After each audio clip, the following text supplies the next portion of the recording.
Well, this has been a very nasty overnight session between here and Europe.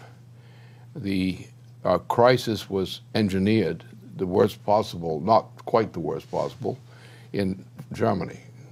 The capitulation in Germany now creates a potential, explosive potential for a much more severe crisis than otherwise would occur, because it tends to lead toward hyperinflation. We also have an incident in Libya of the assassination of a diplomat, which is going to be very troublesome. Mm-hmm. We also have an attitude posture, a change in the current behavior of our current president. And these three things are all ominous. Now, this was to be expected. And there's a principle involved here which I think is probably necessary to put on the record just so people don't become confused.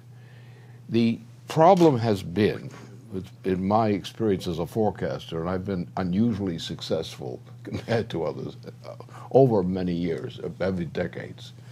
And the problem is that most forecasting is done on the basis of working on the past experience. It's statistical.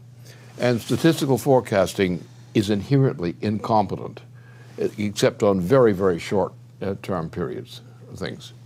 So we've now entered a condition in which we have just moved from where we thought we were in posture, and generally, let's say a week ago, or even up to yesterday. We've moved into a new position, which does not really surprise me, but it's one much more dangerous. First of all, we are on the verge of launching hyperinflation in Europe. That's one of the threats that's right here. We also are going on the edge of hyperinflation inside the United States through a new bailout cycle, which will be hyperinflationary. And these matters are things which threaten the very existence of our citizens, as well as those in Europe and other places. And on top of that, the tension they create by this kind of situation leads to actually even more deadly situation. Of course, the thing we're afraid of, I'm not afraid of it, but I'm afraid it might be true. We're on the edge of thermonuclear war. If this thing goes in this continued direction, you're going to find that before the next election occurs, you're going to have a crisis beyond belief. And that can lead to a different kind of crisis, also beyond belief. It can lead to thermonuclear war. That does not mean that that's settled, but it means that those who thought they had particularly in the Congress and so forth, that thought they had a calculable risk or calculable problem, just fooled themselves. Because what they bought when they thought they were compromising, their compromising was more deadly to them than if they had not compromised. And that's where we are now. So we're now in a period of increasing great danger. And this will occur before the election. It'll be now. It'll be in Europe, it'll be in the United States and elsewhere. And beyond that, it can get still much worse. It can actually get to thermonuclear war. That's a potential which is already written into this. And it will not occur only if somebody decides not to let it occur. But right now, we have no prospect of a competent government of the United States. The Republican Party is a mess, it's a catastrophe. But the President of the United States, the current one, is a bigger catastrophe than all the Republicans put together. So that's our situation as of this moment. I'll give you the next news break. We'll take you to the next one. Right. Well, and from there, I think it's worth then bringing in maybe what we could call a motivating factor, a reference point for what we need to do. Get a future reference point for where we need to go to give people, a direction, a motivation to give people the impetus to fight at this time. I think there's a very, useful event that we could point to. Didn't happen on Earth. Happened another location in the solar system just yesterday. There was an amateur astronomer had this telescope fixed on Jupiter. just looking at Jupiter, and all of a sudden he saw a major explosion, which could be seen from an amateur telescope from the Earth, which was one of these major asteroids impacting Jupiter just yesterday.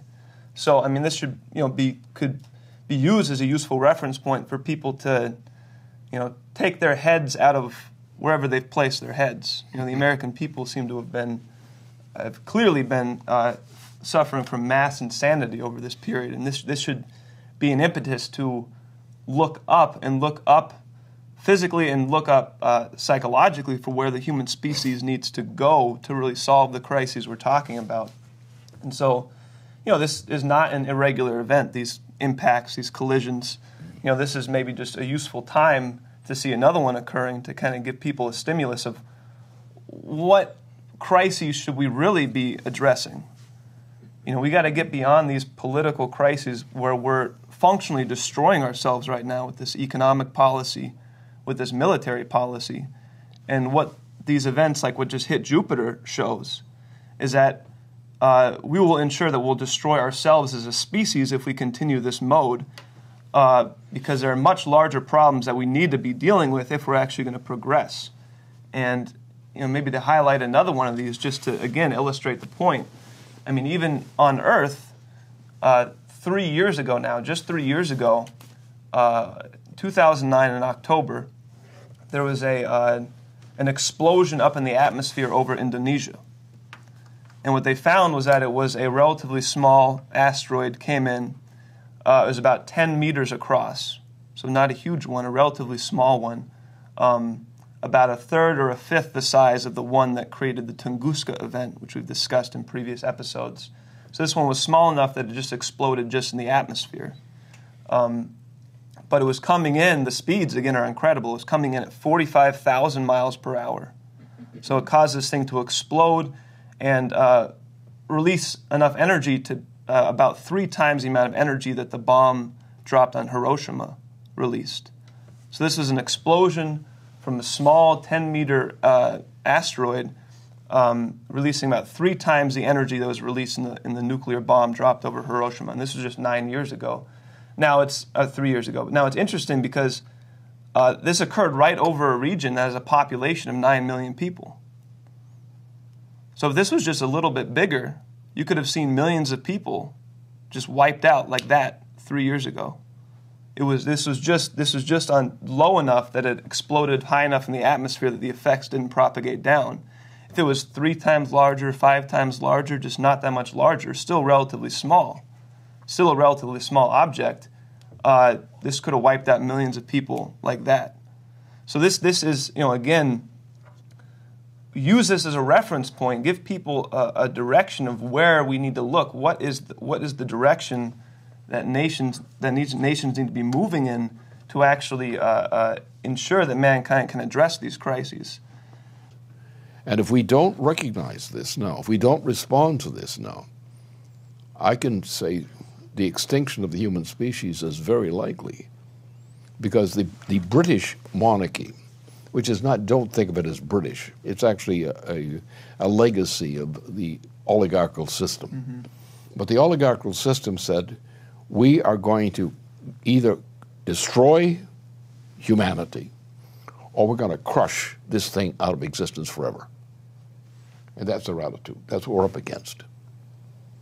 And that's, the other side to understand it is to understand what is creativity, after all. That's the issue. Creativity is the issue. What is it?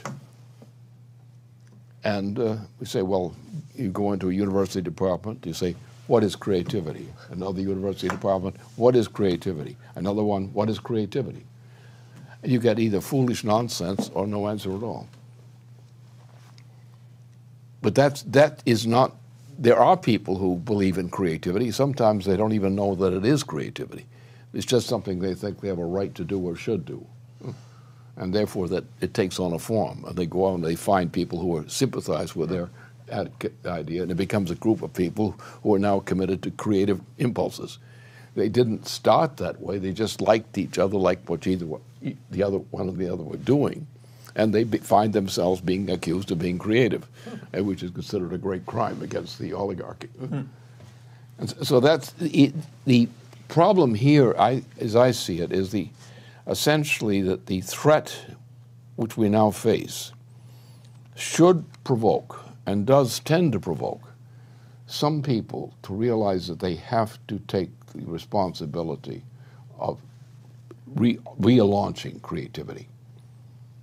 And that's the only chance we have. Nothing else is going to work. There's no such thing as a norm within which you can work.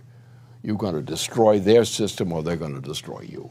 That's the way it is. There is no way that the so-called practical people are of any use in this process. They're not capable of responding to the challenge because they don't even know what the challenge is. They don't recognize the challenge when it comes along. They don't know what creativity is. They know normal and abnormal, and they have different ideas of what normal and abnormal are. It's when we leap forward and look at man and say, what is the meaning? What does the word creativity mean? What should it mean? I think we have a pretty good idea. We have an example in terms of the implications of what happened with this Mars landing operation. We now have a very good sample indication of what it might mean. And when we think about the higher orders of energy flux density, when you go beyond a simple fission system and go to a fusion system, which is actually more, a fusion system difference is essentially, it is creative intrinsically, fusion. Fission is a product of something of creativity. But it's fusion that has this specific quality, and matter-antimatter reactions. These things have this specific quality of being creative. And the fact that we're not doing these kinds of things is what's troublesome. Right. And therefore we've got to get through this mess, but with this kind of intention in mind, a legacy for future generations to get this thing done. Right. Yeah, and the path is so clear. It requires breaking this idiocy that's holding the population back. Which means that we have to take what we're doing and make an educational program based on this. Mm-hmm. Exactly, creating the kind of components which assembled together become an educational program. Mm-hmm. The mission orientations, which are properly assembled, become an educational orientation. Go out and find it. That's education.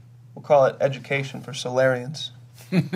Well, just go out and it's the go out and find it principle. Uh-huh. If you can do something with the right means, go out and find what you can find. Mm-hmm. And if you look at it and think, you'll be able to figure something out which is relevant to your mission. And just keep doing it. That's the way science always worked, was that, when it worked. And so we have to get people inspired to realize that this is their proper mission in life. I think we got a handle on it with this, what's happened on Mars, on this curiosity.